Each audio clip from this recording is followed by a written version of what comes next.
नमस्कार सभी बच्चों को। फिर से हम लोग आ गए हैं आज हिंदी पेडागोजी की क्लास में बच्चों। आई होप कि पहले वाली जो दोनों वीडियोज हैं जो हमने सीडीपी और इंग्लिश पेडागोजी पे बनाई थी वो आप लोगों ने देख ली होगी। आज हम फिर से क्वेश्चन सॉल्व करेंगे हिंदी पेडागोजी के, ठीक है। तो लास्ट क्लास में हमने इंग्लिश पेडागोजी क्वेश्चन सॉल्व किए थे, आज हम बात करेंगे हिंदी पेडागोजी के क्वेश्चन, ठीक है। और 15 क्वेश्चन आज हम डिस्कस करने वाले हैं और ये डेफिनेटली बच्चों आपकी जो आने वाले एग्जाम्स हैं, सीटेट का जो एग्जाम आपको पता ही 14 और शायद 14-15 दोनों को है, तो वहां पर आपको ये बहुत लाभ देगी बच्चों, बहुत फायदा देगी और इसको आप इजीली समझ सकते हैं बच्चों, ठीक है। और केवल क्वेश्चन ही नहीं करना है हमें कुछ संप्रत्य यानी कॉन्सेप्ट्स को भी हमें क्या करना है, साथ साथ में सॉल्व करना है, ठीक है। तो स्टार्ट करते हैं आज की क्लास और आज हम 15 हिंदी पेडागोजी की बात यहां पर करेंगे, ठीक है। तो आते हैं सबसे पहले फर्स्ट क्वेश्चन पे। व्याकरण सिखाने का कौन सा उपागम इस मत को प्रोत्साहित करता है कि भाषा अधिगम नियमों को सीखने से संबंधित है। देखो, जब हम नियमों की बात करते हैं ना, तो संप्रेषण में तो आपको पता है कि भाषा का प्रयोग सिखाया जाता है। क्या सिखाया जाता है? भाषा का प्रयोग सिखाया जाता है, ठीक है। व्याकरण अनुवाद में हम कोई चीज ट्रांसलेट करते हैं, जैसे इंग्लिश का हिंदी में ट्रांसलेट करते हैं। निगमनात्मक जो विधि होती है बच्चों, इसमें हम पहले बच्चों को रूल सिखाते हैं, नियम सिखाते हैं और फिर हम उसको एग्जाम्पल की ओर लेकर जाते हैं, ठीक है। तो इसका आंसर, क्योंकि यहाँ पर नियमों की बात की जा रही है तो यहाँ पर निगमन होगा। अगर यहाँ पर उदाहरण की बात की जाती है तो आगमन होता है। आगमन क्या होता है बच्चों कि पहले हम देते हैं एग्जाम्पल और एग्जाम्पल से हम क्या होते हैं, रूल की ओर बढ़ते हैं। तो ऑब्वियसली बात है, नियम की बात कर रहे हैं यहाँ पर, तो यहाँ पर क्या होना चाहिए आपका, निगमन विधि, ठीक है। और जब हम उदाहरण की बात करते हैं तो वहां पर आंसर क्या होना चाहिए, आगमन विधि, ठीक है। बट इसका आंसर यहाँ पर क्या होना चाहिए बच्चों, हमारा थर्ड, ठीक है। नेक्स्ट देखते हैं।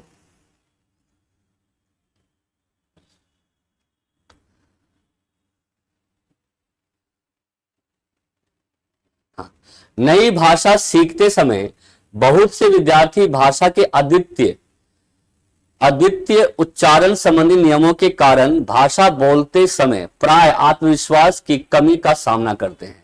इस समस्या को दूर करने का क्या तरीका हो सकता है? तो वही वाली बात है कि बच्चा कोई दूसरी भाषा सीख रहे होते हैं जो कि उन्होंने कभी सीखा नहीं है, तो उनको जब सीख रहे हो तो उनको समस्या बहुत ज्यादा होती है। तो इन समस्याओं को कैसे आप दूर कर सकते हो? काउंसलर के साथ विशेष वाक थेरेपी के द्वारा, वाक थेरेपी की आवश्यकता सच होती नहीं है, ये नहीं होगा। जब उन्हें समस्या आए उनकी गलती में सुधार किया जाए, ठीक है। बच्चे कक्षा में सस्वर वाचन करें। कक्षा में ऐसे खेल जैसे गतिविधियां का प्रयोग किए जाएं जिसमें मौखिक अंतक्रिया शामिल हो। तो ये इसका आंसर है। क्रियाकलाप के माध्यम से हम किसी भी प्रकार की जो कमी है उसको हम दूर कर सकते। तो जितने अधिक क्रियाकलाप करवाओगे बच्चा उतना ही अच्छा क्या करेगा, सीखेगा बच्चों। तो इसका आंसर क्या है बच्चों, 4। बड़ी से बड़ी समस्याओं को अगर हम क्रियाकलाप एक्टिविटी से सिखाते हैं तो बच्चा उसको जल्दी सीख लेता है, उसकी लर्निंग अच्छे से डेवलप हो पाती है बच्चों। इसका आंसर यहाँ पे क्या होना चाहिए बच्चों, हमारा सेकंड, ठीक है। नेक्स्ट देखते हैं। कक्षा 3 की अध्यापिका अपने शिक्षार्थियों को नई शब्दावली से परिचित कराना चाहती है, नए शब्दों के साथ परिचित कराना चाहती है। निम्नलिखित में से कौन सा नई शब्दावली सिखाने का प्रभावशाली तरीका है? अध्यापिका स्थिति विशेष के अनुसार उस शब्द का अर्थ समझाने की कोशिश करे, स्थिति के साथ, सिचुएशन के साथ। अध्यापिका श्यामपट्ट पर शब्द को अर्थ लिखे और शिक्षार्थियों को उन्हें याद करने के लिए कहे, ये तो गलत है, याद करना नेगेटिव होता है। अध्यापिका शब्द को विलोम शब्द बताए और बच्चों को भाषा में उन शब्दों का प्रयोग करना सीखे, ये भी नहीं होगा। अध्यापिका बच्चों को शब्दों की ठोस परिभाषा दे, ये भी गलत है बच्चों। आंसर क्या होगा कि सिचुएशंस में यानी कि परिस्थितियों में प्रयोग कर लैंग्वेज अगर सिखाते हैं तो हमारी लैंग्वेज जो होती है अच्छे तरीके से डेवलप हो पाती है। इसका आंसर क्या होना चाहिए बच्चों, हमारा, है ना। अब आपने सुना भी होगा, एनसीएफ ने भी बात कही कि जो भी सिखा रहे हो बच्चों को वातावरण से जोड़ते हुए सिखाओ या बच्चों के जो सिचुएशंस होते हैं, परिस्थितियां होती हैं, उनके साथ जोड़ते हुए सिखाया जाए। तो इसलिए इसका आंसर क्या होना चाहिए, हमारा फर्स्ट होना चाहिए बच्चों, ठीक है। नेक्स्ट देखते हैं। भाषा सीखना किससे संबंधित है? तो भाषा देखो एक तरह का क्या है, मैंने पहले बताया था आपको कि भाषा एक कौशल है।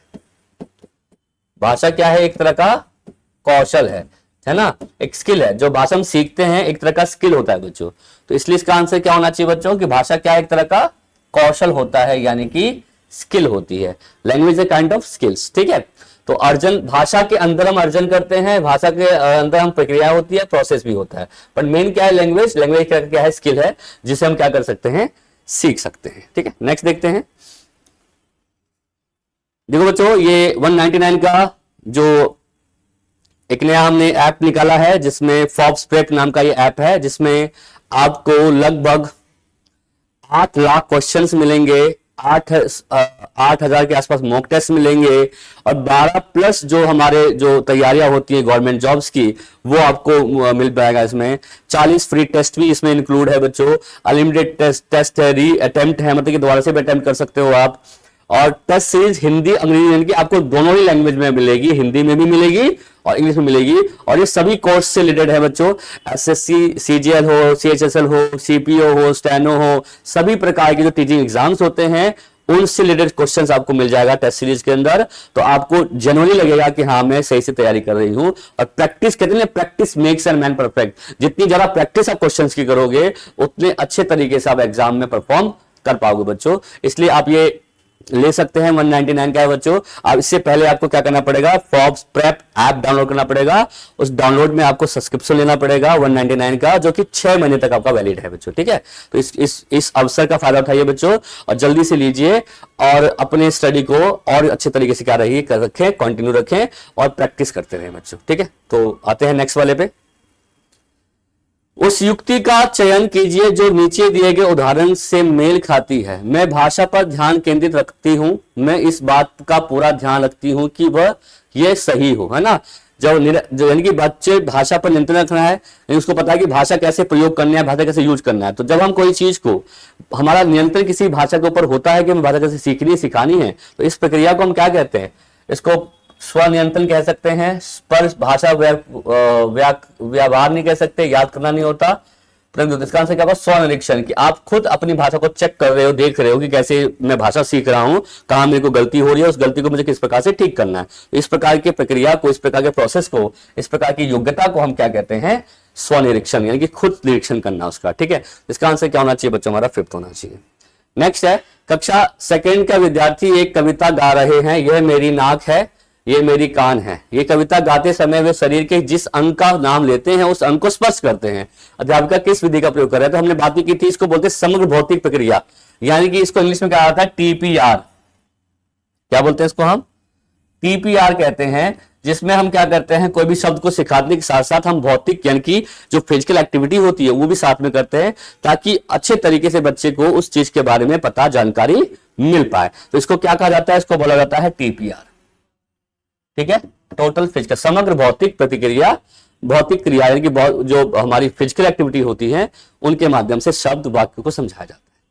नेक्स्ट देखते हैं, विद्यार्थी पिछली इकाई से शब्द लेकर 5 प्रश्नों के उत्तर समूह में देने का काम कर रहे हैं। मतलब कोई इकाई से 5 प्रश्न ले लिया और उसको सॉल्व करें। वे अपने सवालों को एक दूसरे के समूह के साथ अदला बदली कर देते हैं, यानी कि मैंने 5 किए पहले, फिर मैंने आपको दे दिया, आप वाले 5 मैंने ले ली, तो अदला बदली कर लिया हमने। और सवाल के उत्तर देने की कोशिश करते हैं। ये विकास, ये किसका उदाहरण है, तो इस प्रकार की क्रिया को हम कहते हैं सहपाठी आंकलन, यानी कि इसको इंग्लिश में कहा जाता है पीयर असेसमेंट। पीयर असेसमेंट कहा जाता है बच्चों, ये आपको याद रखना है, ठीक है। और स्व आंकलन क्या होता है, जब बच्चा हम खुद आंकलन करते हैं, तो इसी कोई बात नहीं की जा रही, ना प्रश्न पोस्ट फीडबैक की बात की जा रही है, ना पठन की बात की जा रही है। आंसर क्या होगा, सहपाठी आंकलन, पीयर असेसमेंट, जब पीयर आपस में एक दूसरे के लर्निंग स्किल्स को क्या करते हैं, असेस करते हैं, ठीक है। नेक्स्ट देखते हैं, मुझे यह काम बहुत ही पसंद है जब अध्यापिका मुझे एक कार्ड देती है जिस पर कोई शब्द या वाक्य लिखा होता है, मैं उसमें संबंधित अभिनय करती हूँ और समची कक्षा उस शब्द वाक्य के बारे में अनुमान लगाता है। वही बात है कि एक शब्द बोलती है या वाक्य बोलती है, उसको वो एक्ट करता है बच्चा, और बाकी जो बच्चे हैं उसको गैस करते हैं कि किस शब्द के बारे में बात की जा रही है। विद्यार्थी की प्राथमिकताओं के साथ विद्यार्थियों की टिप्पणी की पहचान की जाती है। तो क्या इस एक्टिविटी से क्या टिप्पणी निकलती है, जब मैं कार्ड से वाक्य को याद करती हूं तो मुझे भाषा अच्छी तरह से याद हो जाती है। तो याद वाली तो कोई यहाँ पे बात ही नहीं है, याद करना वैसे भी नेगेटिव वर्ड होता है बच्चों। जब मैं गति बौद्धिक तरीके से संकलन करती हूं तो मुझे भाषा अच्छी तरीके से, गति अवश्य बात है, एक्शन की बात की जा रही है, तो इसका आंसर ये हो सकता है। जब मैं देखती हूं कि मुझे भाषा अच्छी तरह से याद वाली याद नेगेटिव होता है बच्चों। जब मैं सुनती हूं तो मुझे भाषा अच्छी तरह से याद होता है, मुझे लगता है। तो आंसर यहाँ पे क्या होगा, क्योंकि गतिक क्रियाकलाप, देखो ये जब एक्शन से कर रहा है यानी कि उसके अंदर गतिक क्रियाकलाप हो रहे हैं। गतिक मतलब कि बच्चे में एक्शन स्किल्स डेवलप हो रहे हैं, है ना। तो एक्शंस के द्वारा कोई चीज समझा पा रहा है, तो ये इसका आंसर क्या होना चाहिए बच्चों, हमारा सेकंड इसका राइट आंसर है। और आपको याद, हमने पिछले पढ़ा भी था ना, टीपीआर का ही एक तरह का टाइप है ये, जहां पर बच्चा बॉडी के एक्शन के माध्यम से कोई चीज क्या कर रहा है, सीख रहा है। ठीक है, तो सेकंड इसका यहाँ पे यहाँ क्या है, राइट आंसर है। नेक्स्ट देखते हैं, निम्नलिखित में से कथनों को पढ़िए तथा सही विकल्प का चयन कीजिए। विद्यालय में प्रवेश करने वाले सभी बच्चे अपनी आयु के अनुसार भाषा के सक्षम प्रयोगकर्ता होते। बात सही है कि बच्चे अपनी भाषा से प्रयोग कर सकते हैं, स्टेटमेंट सही है। भाषिक और सांस्कृतिक विविधता के कारण वे अपनी योग्यताओं का प्रदर्शन नहीं कर पाते, तो गलत है बच्चों। चाहे बच्चा किसी भी भाषा का, संस्कृति का हो, बच्चा अपनी भाषा में अपनी बात को सक्षम रूप से कह देता है, और ये बात बहुभाषी कक्षा कक्ष में बहुत ज्यादा संभव है। बहुभाषी कक्षा कक्ष क्या होता है, जहां पर सभी प्रकार के बच्चे होते हैं और जो अपनी अपनी भाषा में दक्ष होते हैं, अपनी अपनी भाषा में अच्छे होते हैं, और अपने जितने भी उसके वाक्य होते हैं, समझ होते हैं, उनको अपनी भाषा में कह सकते हैं। तो ये स्टेटमेंट बिल्कुल ही गलत है बच्चों। तो पहला सही, दूसरा गलत, ए सही बी गलत। आंसर क्या होगा हमारा कि असर्शन ठीक है, रीजन क्या है, गलत है। तो ए इसका राइट आंसर होना चाहिए। नेक्स्ट है, कक्षा 5 का मंजीत अपने अध्यापक से अलग शैली में बात करता है, अपने मित्रों से कुछ अलग तरह से और 2 वर्ष के बच्चे से कुछ अलग तरह से बात करता है। इसका तात्पर्य यह हुआ कि मंजीत जानता है कि सामाजिक स्थितियों में भाषा का प्रयोग किस तरह से करना है, भाषा के इस गुण को किस रूप में आना जा सकता है। तो इसको क्या बोलते हैं, इसको बोलते हैं कि इसको वर्ड का प्रयोग करना जानते हैं। तो इस वर्ड के प्रयोग की बात की जा रही है, तो वहां पे क्या होगा, उपयोगिता होगा। उसको पता है कहां पे भाषा का हमें प्रयोग करना है। उपयोगितावाद में क्या होता है कि भाषा का हम क्या करते हैं, प्रयोग करना सीखते हैं। इसको इंग्लिश में कहा जाता है प्रैग्मेटिज्म, प्रैग्मेटिज्म कहा जाता है, प्रैग्मेटिक्स कहा जाता है, जहां पर हम भाषा का यूज करना सीखते हैं बच्चों। तो इसका आंसर क्या होना चाहिए हमारा, फर्स्ट होना चाहिए। ठीक है, तो ये अपने रूल सिस्टम ऑफ लैंग्वेज पढ़ा होगा बच्चों, जिसमें हम फोनोलॉजी, मॉर्फोलॉजी, सिंटैक्स, सिमेंटिक्स की बात करते हैं। उसी में सबसे लास्ट वाला जो भाषा का यूज होता है उसको बोलते हैं आपका प्रैग्मेटिज्म, या उसको हम बोलते हैं आपका उपयोगितावाद। एक माँ ने इस बात की ओर ध्यान दिया कि उसकी बच्ची कभी कभी ऐसे शब्द बोल जाती है जो ना तो उसके कभी किसी वयस्क से सुने और ना ही अपने भाई बहनों से सुने हैं। इस बात को लेकर वह भ्रमित है, क्योंकि उसका मानना है कि बच्चे अपने परिवार और आसपास के परिवेश में लोगों का अनुकरण करके भाषा सीखते हैं। उसका यह मत किस प्रतिद्वंदी से मेल खाता है बच्चों। तो अनुकरण से सीखना जो है बच्चों, वह किस में आता है, बहुभाषावाद, रचनावाद, क्योंकि बच्चा खुद भाषा को देखकर सीख रहा है तो रचना कर रहा है। तो इसका आंसर यहाँ पे क्या होना चाहिए बच्चों, आपका रचनावाद होना चाहिए। यानी कि इसका आंसर क्या होना चाहिए बच्चों, हमारा कंस्ट्रक्टिविज्म। ठीक है, तो आंसर यहाँ पे क्या होगा बच्चों हमारा फर्स्ट, कि वो खुद आसपास के एनवायरमेंट से सीख रहा है ना, तो खुद नॉलेज को बना पा रहा है, वर्ड्स को सीख पा रहा है, देख पर वर्ड को समझ कर सीख पा रहा है। तो इसका आंसर क्या होना चाहिए बच्चों, हमारा फर्स्ट होना चाहिए। देखो बच्चों 199 का ये जो हम कूपन की बात कर रहे थे बच्चों, यहाँ पर ये कूपन है फॉर्ब्स I199, ये कूपन कोड लगा सकते हैं आप। इस कूपन कोड्स में आपको 199 का ये कोर्स, ये जो आपका टेस्ट सीरीज मिल जाएगी बच्चों। और ये वैलिडिटी देखो कब तक है, 15 तक है, 15-12 तक ही है बच्चों। इसके बाद अगर आप लेंगे तो आपको आई थिंक 399 चार्ज देना पड़ेगा। अभी फायदा है बच्चों, क्योंकि अभी ये 199 का आपको मिल जाएगा। ठीक है, और अगर किसी प्रकार की क्वारीज आपको लेनी है इस टेस्ट सीरीज के रिगार्डिंग, तो आप इस दिए हुए नंबर पर कांटेक्ट कर सकते हैं। ठीक है, और आप बाकी की जानकारी यहां से ले सकते हैं। बहुत अच्छा है बच्चों, काफी फायदेमंद है, क्योंकि इतने क्वेश्चंस इसके अंदर कि आपको अब थक जाओगे, बस क्वेश्चंस खत्म नहीं होंगे, प्रैक्टिस खत्म नहीं होगी, और आपको आने वाले जो एग्जाम्स, जो भी एग्जाम आप देने वाले हो, उसमें बहुत ज्यादा फायदा मिलेगा। ठीक है, तो इस अवसर का जरूर फायदा उठाइए और इस ऐप को, इस क्या नाम है, टेस्ट सीरीज को परचेज कीजिए। ठीक है, मिलते हैं नेक्स्ट वाले टॉपिक क्वेश्चंस पे। कौशलों के उस समूह को क्या कहेंगे जो बच्चे औपचारिक पठन निर्देश शुरू करने से पहले विकसित कर लेते हैं और जो बाद में अकादमिक कौशल में काम आता है। यानी कोई भी चीज सीखने से पहले उसको डेवलप कर लेते हैं, तो उसका कहा जाता है उद्गामी साक्षरता। इसमें यह होता है कोई भी साक्षरता, यानी कि कोई भी चीज सीखने से पहले हम जो उसकी तैयारी करते हैं, साक्षरता यानी कि कोई भी चीज सीखने से पहले जो उसकी हम पहले क्या करते हैं, तैयारी करते हैं, उसी को बोलते हैं उद्गामी साक्षरता, यानी कि इमर्जिंग लिटरेसी कहा जाता है इंग्लिश में इसको। इसलिए इसका आंसर क्या होना चाहिए बच्चों हमारा, इसका होना चाहिए आपका आंसर सेकंड।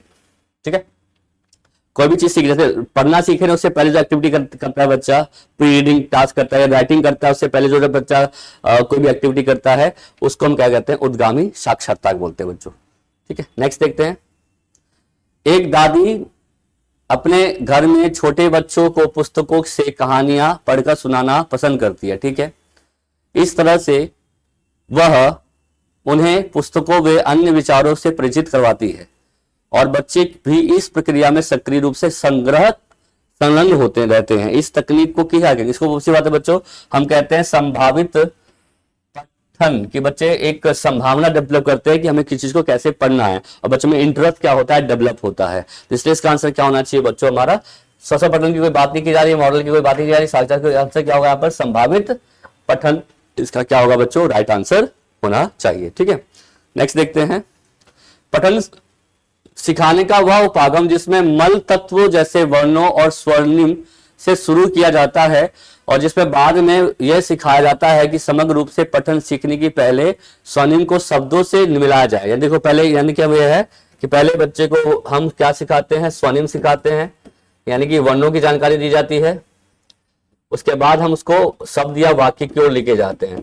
तो जब स्वर्णिम से वाक्य की, यानी कि जब हम अक्षर से वाक्य की ओर लेके जाएंगे, शब्द की ओर लेके जाएंगे, तो इस प्रक्रिया को कहा जाता है अधोगामी विकास, यानी कि बॉटम अप।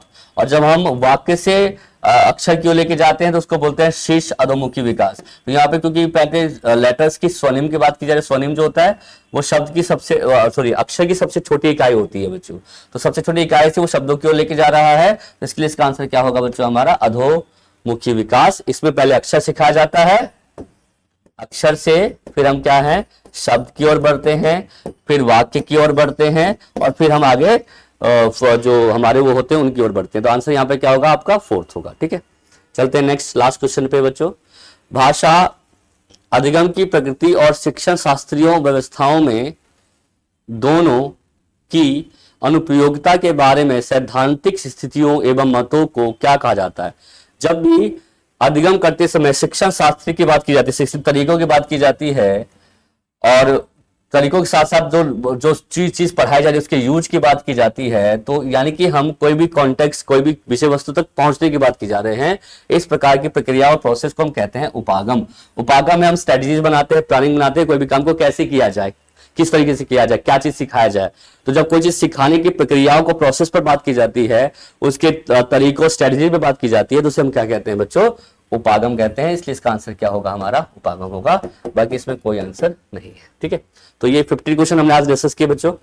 आई होप कि हिंदी के काफी क्वेश्चंस आप समझ गए होंगे बच्चों। नेक्स्ट क्लास में फिर से हम सीडीपी और बाकी जो हमारे टॉपिक्स हैं, उसकी जो सब्जेक्ट्स हैं, उनकी जानकारी आपको देंगे। बहुत ही अच्छे तरीके से आप समझिए बच्चों।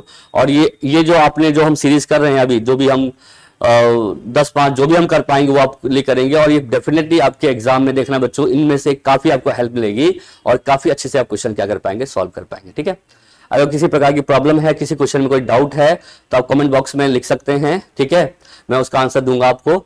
एंड अगर आपको ये वीडियोस पसंद आ रही हैं तो प्लीज इसको लाइक कीजिए, चैनल को सब्सक्राइब कीजिए और कोशिश कीजिए कि शेयर किया जाए जितना से जितना हो सके, क्योंकि और बच्चे भी इसका फायदा उठा पाए बच्चों। ठीक है, और ये लास्ट के टाइम में हमें इसी प्रैक्टिस की आवश्यकता है बच्चों। इसी प्रैक्टिस से चलेंगे तो हम काफी अच्छे तक क्वेश्चन सॉल्व कर सकते हैं बच्चों।